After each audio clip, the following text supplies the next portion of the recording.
Assalamualaikum warahmatullahi wabarakatuh. Jumpa lagi di channel Sobun 21. Saya Imam Yunoto di sini. Harinya seperti biasa Sob ya, masih panas, panas dan panas. Gimana kabar sobat hari ini? Mudah-mudahan sehat semua ya. Jangan lupa selalu bersyukur dan tetap semangat. Oh iya Sob, hari ini sudah tanggal 29 Saban ya. Insya Allah kita besok 30, berarti insya Allah besok malam lah ya kita memasuki bulan Ramadan ya. Monggo yang sobat yang muslim dipersiapkan fisik, mental dan semangatnya, terutama yang pekerja-pekerja kebun seperti saya ini, persiapannya harus kuat karena kita kerjanya outdoor sob ya, dan kayaknya di sini ya seperti inilah, khususnya kita yang di negeri jiran ini ya, yang pekerja kebun ya. Kalau masalah panas mungkin saya nggak usah cerita ya, sudah tahu semua ya. Jadi untuk segmen hari ini saya ingin menyambung konten yang sebelumnya ya, dimana sebelumnya saya memberikan tips bagaimana caranya memilih bibit yang bagus dan yang tidak, seperti itu ya. Jadi kebetulan di salah satu kebun yang saya kerjakan ini itu ada bibit durian yang kecil, itu antara bibit yang bagus dengan yang tidak itu ditanam semua, seperti itu sob ya. Jadi kebetulan ya, mungkin kebetulan ya, jadi kita bisa menambah referensi seperti itu ya. Kalau bibit yang bagus oke lah, kita nggak usah ngomong ya, pasti insya Allah lah pasti tumbuhnya dan perkembangannya akan bagus. Tapi yang nggak bagus ini itu apa betul kalau uh, bibit durian yang sudah nggak bagus atau ya boleh dikatakan sudah uh, expired gitu ya, ditanam itu apakah bagus apa enggak? Tetap ada perbedaannya sob ya, tetap ada perbedaannya. Jadi lebih jelasnya kita nanti ke lokasi, kita lihat sendiri seperti apa ya, biar nanti sobat bisa mengambil kesimpulan sendiri. Jadi memang pemilihan bibit itu salah satu hal yang perlu ya dalam bertani, berkebun ya, seperti itu. Sebelum itu saya ingin menggarisbawahi dulu sob ya, sebelum nanti kita tinjau lokasinya, bibitnya seperti apa. Saya ingin menggarisbawahi bahwa saya bikin konten di sini tidak bermaksud untuk menggiring Anda kepada komentar-komentar yang atau opini yang pada akhirnya memojokkan seseorang ya, atau ngerasani orang lah, seperti itu ya. Artinya katanya di sini sudah profesional, tapi kenapa kok bibit yang seperti ini ditanam? Mungkin ada pertanyaan seperti itu. Jadi saya bukan ke sana maksud saya ya, bukan ke sana. Jadi kalau kita ngomong ini bibit yang sudah expired itu masih ditanam, ya itu kan masing-masing individu kan lain sob ya, lain ya, lain planning, lain uh, tujuan, seperti itu ya. Jadi tolong itu digarisbawahi. Ya kita ambil sisi positifnya sajalah, kita ambil bahwa oh ternyata bibit yang kualitas yang bagus dan yang enggak pertumbuhan dan perkembangannya seperti ini. Seperti itu saja sob. Saya sekali lagi ya, saya nggak mau, atau saya memang menghindari diskusi di kolom komentar yang bersifat memojokkan orang, ngerasani orang, dan ya hal-hal yang berbau negatif terhadap orang ya.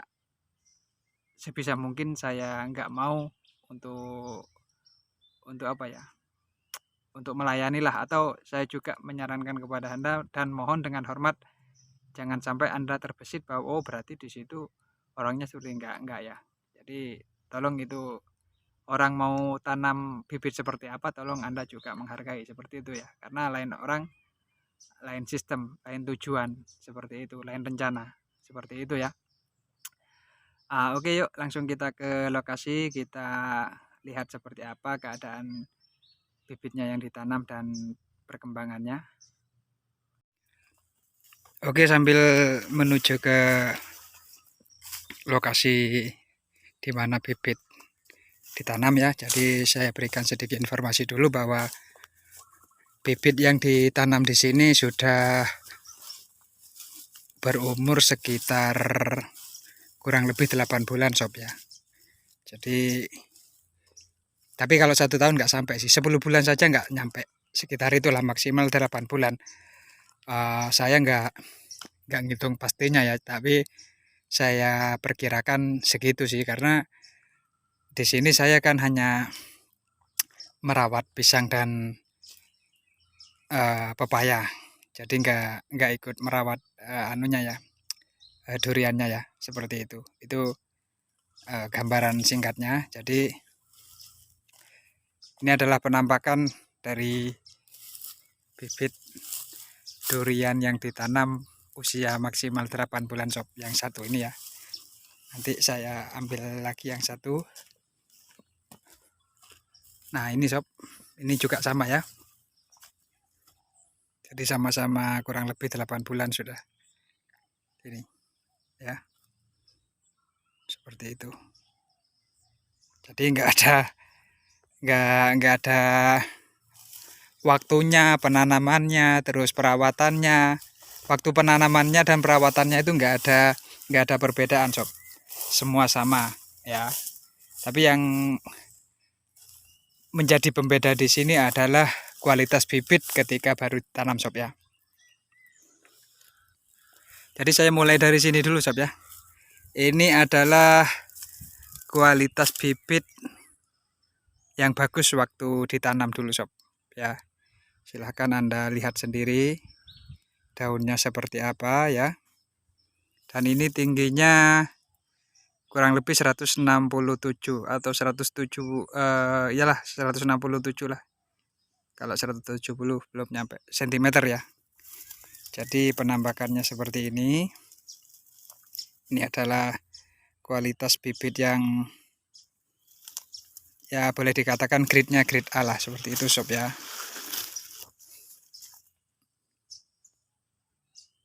Silahkan dilihat dulu seperti apa batang bawahnya juga ya. Seperti ini batang bawahnya ya, kira-kira 2 kali nggak sampai ya, mungkin 1,5 kali jempol lah. Jadi seperti ini sob ya.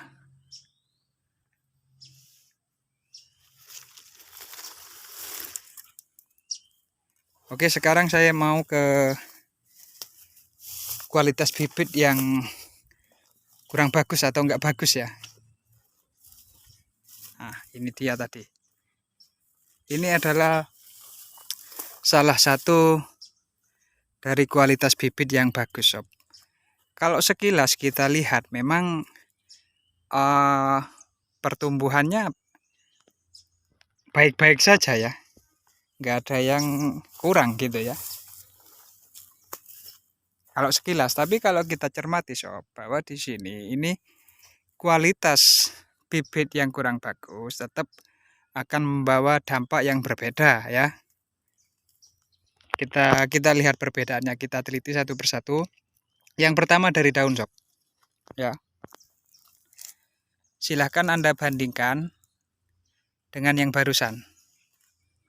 Ini daunnya sebenarnya normal ya, tapi kalau dibandingkan dengan yang barusan masih lebih normal yang barusan itu sob, seperti itu ya. Ini ciri dari daun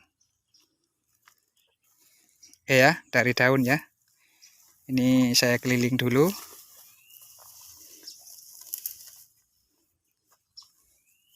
Sekilas memang sama sob, tapi tetap kualitas beda.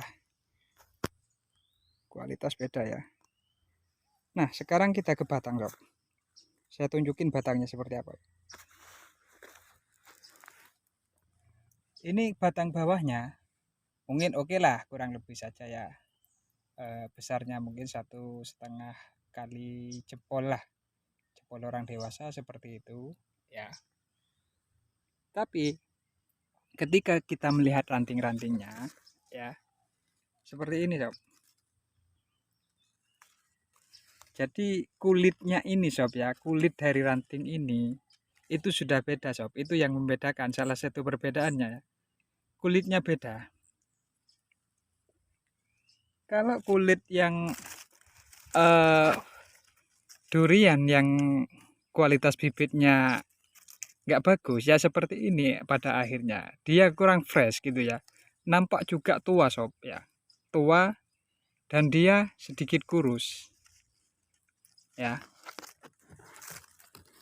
Nggak seger kan kulitnya kan, seperti itu sob ya, seperti ini.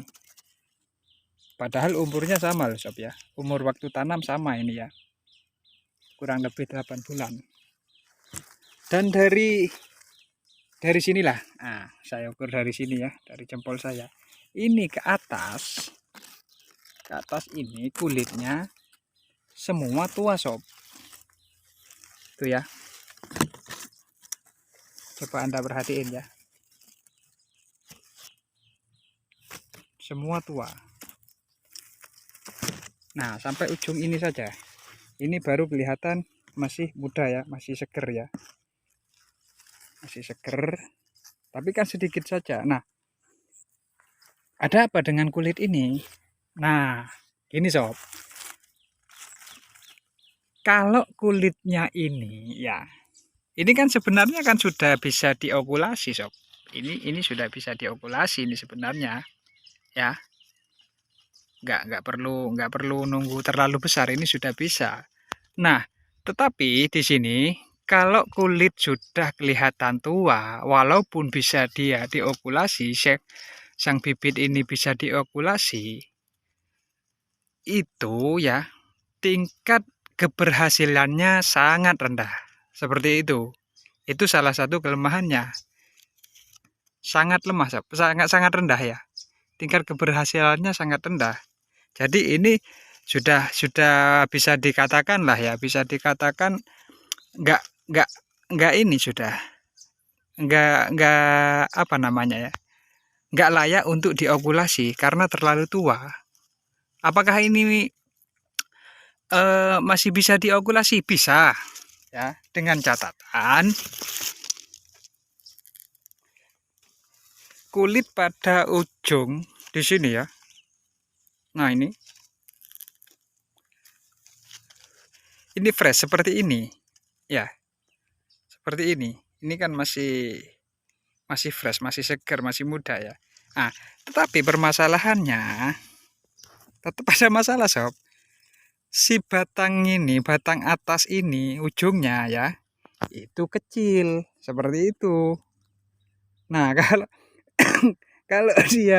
kalau ini menunggu besar, maka dia kulitnya akan seperti ini. Jadi perkembangannya tetap lambat sob, tetap ada perbedaannya ya, seperti itu. Jadi pada akhirnya kita itu harus menunggu lebih lama lagi untuk melakukan okulasi seperti itu. Padahal kalau bibit sudah tingginya kayak gini dan batangnya sudah seperti ini ya, seperti ini sudah bisa diokulasi ini sebenarnya ya, seperti itu. Tapi karena bibit yang ditanam kualitasnya nggak bagus ya, pada akhirnya ya molor, harus nunggu yang ini ya, yang ini harus agak besar ya, sekira jari telunjuk lah, atau jari kelingking lah ya, lebih kecil dari ini ya, pokoknya dikira-kira bisa diokulasi seperti itu. Nah ini adalah ciri-ciri dari bibit yang kualitasnya nggak bagus ketika kita tanam ya. Nah, sekarang kita kembali lagi ke yang kualitasnya bagus, seperti apa penampakan dan perbedaannya ya. Seperti tadi sudah saya bilang, ini bahwa dari kondisi daun saja sudah beda ya, kondisi daunnya lebih fresh, lebih lebar dia kan, beda kan ya, seperti itu. Nah, sekarang kita ke kulitnya. Oke, kalau yang bawah seperti ini mungkin sudah tua karena dia memang harus apa ya? Karena batang bawah ini kan sebagai penyangga, sob. Salah satu penyangga selain akar ya. Nah, kita lihat di sini, sob. Pada kulit ini ya, pada kulit yang ini kan masih fresh. Ya, masih fresh ini, sob. Jadi lain ya. Kulit yang fresh dengan yang enggak, artinya yang boleh atau yang pas untuk diokulasi kulitnya ya seperti ini, sob. Beda dengan yang kayak gini ya. Kalau ini sudah tua, sob, sudah ada apanya ini namanya, pokoknya kan beda kan ya, beda ya, dia sudah kasar gitu ya, ada nggak tahu apa ini namanya, seperti itu. Jadi kalau seperti ini diokulasi tingkat keberhasilannya sangat rendah, sob ya. Nah, di sini, sob, nanti perbedaan yang sangat mencolok walaupun tingginya sama ya. Walaupun tingginya sama dengan yang tadi. Nah, nampak di kulitnya ini kan sudah posisinya sudah bisa diokulasi, sob. Ya, bisa diokulasi seperti ini. Nah, ya, pas ini sudah oke lah. Nah, kalau bibit yang bagus selain batangnya ini pas untuk diokulasi, kulitnya juga fresh. Jadi tingkat keberhasilan untuk diokulasi itu sangat tinggi, sob. Seperti itu. Ya, itu perbedaannya yang sangat mencolok dan yang perlu diperhatikan seperti itu. Karena apa? Karena kalau kita tanam bibit durian kampung, kan pada akhirnya kita akan mengokulasi ya, seperti itu. Jadi memang ya seperti inilah kenyataan-kenyataan yang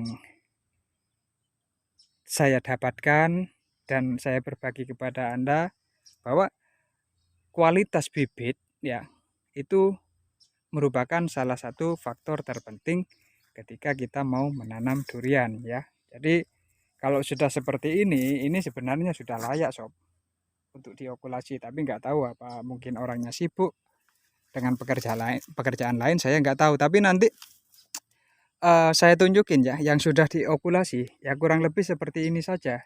Yang lebih besar juga ada ya, yang diokulasi. Nanti saya tunjukin ya. Ini kita bahas ini dulu. Sama, sob, satu kebun di sini juga durian kampung awal itunya. Awal apa namanya? Awal tanamnya. Nah, ini sekarang saya mau ke lebih dalam lagi ya. Jadi saya mau memberikan lebih banyak contoh lah kepada Anda, bahwa bibit-bibit yang kurang bagus itu perkembangannya juga betul-betul memang kurang bagus ya.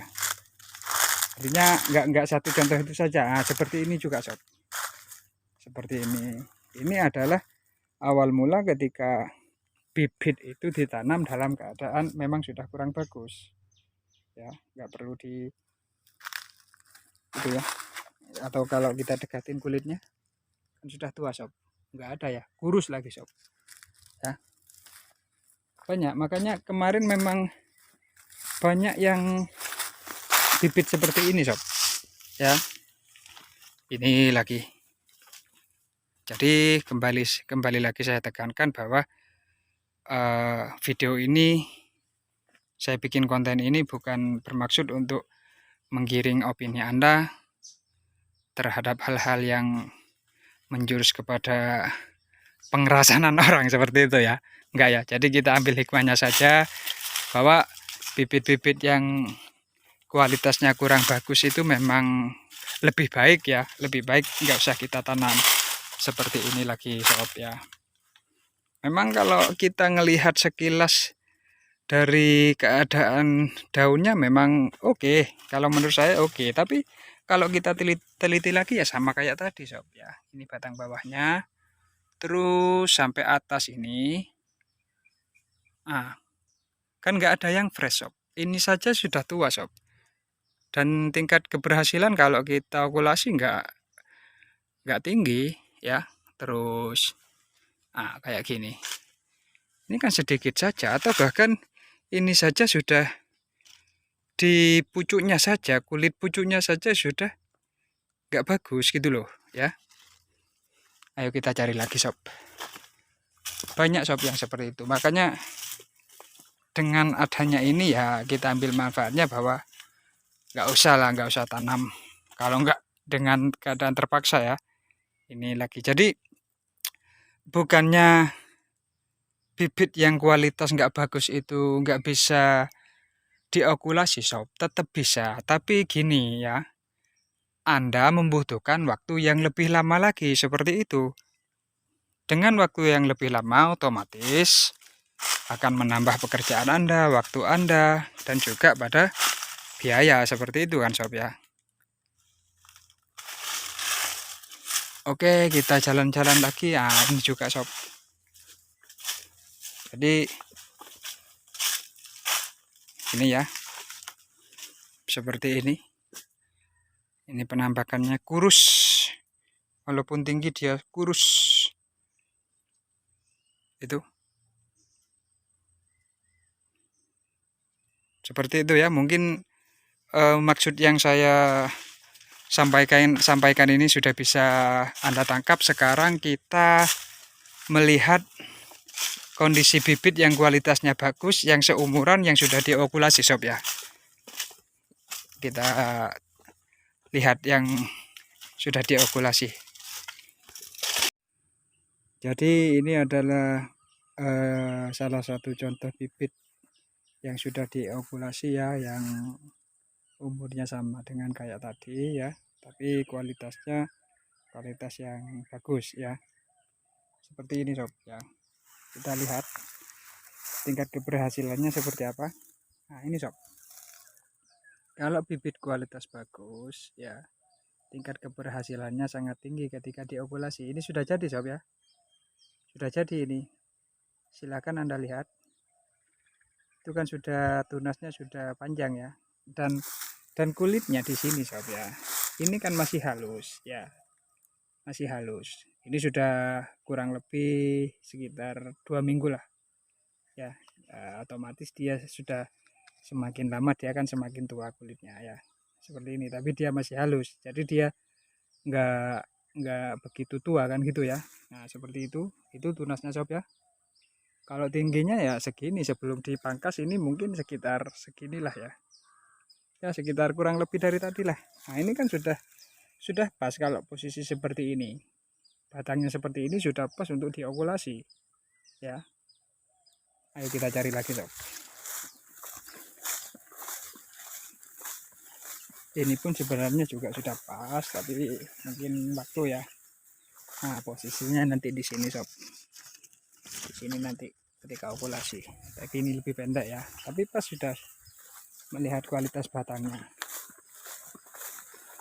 Nah ini pun seperti ini sob ya. Ini. Nah ini kalau bibit yang ditanam kualitasnya bagus, maka dampaknya juga akan bagus, terutama pada okulasinya. Kan sudah hidup sob ya, sudah hidup. Oke ya, sip ya, masuk ini sob. Tapi nggak perlu nunggu kayak gini ya. Kayak gini lebih bagus, kayak gini saja kalau Anda mau ya bisa sudah seperti itu. Ini lagi, ini kan sudah bisa. Jadi memang kenyataannya kalau bibit yang berkualitas ya pertumbuhan dan perkembangannya sangat cepat. Biar nambah referensi sob ya. Ini juga ya, fix ini ya, sudah diokulasi. Ini plastiknya ya, bukan tempelan biasa ini sob ya. Plastiknya ini tunasnya sudah keluar, fix sudah ya, sudah masuk ya, seperti itu. Jadi Ya kita ovulasinya bahasa sederhananya gampang hidup lah seperti itu. Apalagi kalau kayak gini sob, mantep ini, 2 meter lebih ini tapi belum diovulasi ya. Ini sama sob, ini apa maksudnya, bukan jaraknya bukan berbulan-bulan ya, enggak, sama ini tanamnya paling berapa hari gitu ya, akan enggak otomatis langsung siap atau langsung kelar, enggak ya. Tapi ya kalau memang kualitasnya bagus seperti ini. Tapi juga ya gini sob, ini kan kualitas bagus dari bibit itu bukan salah satu bukan satu-satunya faktor terpenting, tapi kan ya seperti itulah stepnya. Kita harus milih yang bagus, terus perawatannya. Ini kan sebenarnya perawatannya sama, tapi kalau memang dasarnya duriannya nggak bagus ya lambat gitu ya. Ini sekali lagi saya contohin, ini pada posisi yang sama ya, dengan intensitas cahaya matahari yang sama dengan yang tadi yang sudah diovulasi itu, tapi perbedaannya tetap ada ya, perkembangan dan pertumbuhannya dia lambat, kurus ya, seperti ini itu ya pokoknya beda lah sob, intinya beda seperti itu ya. Kita lihat lagi yang ini agak teduh sob ya, di dalam naungan pohon pisang ini yang sudah diovulasi. Tapi ini baru ini kayaknya sob, ovulasinya baru ini ya, tapi insya Allah jadi ini. Itu tunasnya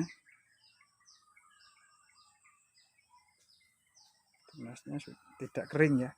Jadi ciri-cirinya ketika baru diovulasi tunasnya tidak kering, insya Allah kemungkinan besar itu akan jadi. Ini juga belum ya, ini kualitas yang bagus tapi belum diovulasi, tapi sudah pas. Jadi tinggal pilih kalau sini sob. Kalau manfaat dari kulit yang masih muda ya, dengan kualitas bibit yang bagus itu kita tinggal pilih apa mau diovulasi di sini, apa agak ke atas atau lebih ke atas lagi. Nah itu bisa, banyak pilihan. Karena apa ya, karena kulitnya hampir ya katakanlah separuh itu masih fresh, masih bagus seperti itu. Ini pun baru ya, baru, tapi insya Allah ini jadi sob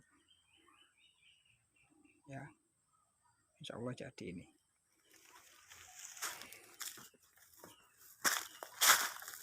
Jadi nggak perlu, kalau Anda punya pohon durian yang sudah segini ya silahkan diovulasi sudah ya. Dan ini yang agak lama sudah, dan pertumbuhannya cepat sekali ini ya. Silahkan Anda lihat sendiri, itu ujungnya dipotong, bagus ya, cepat ini sob,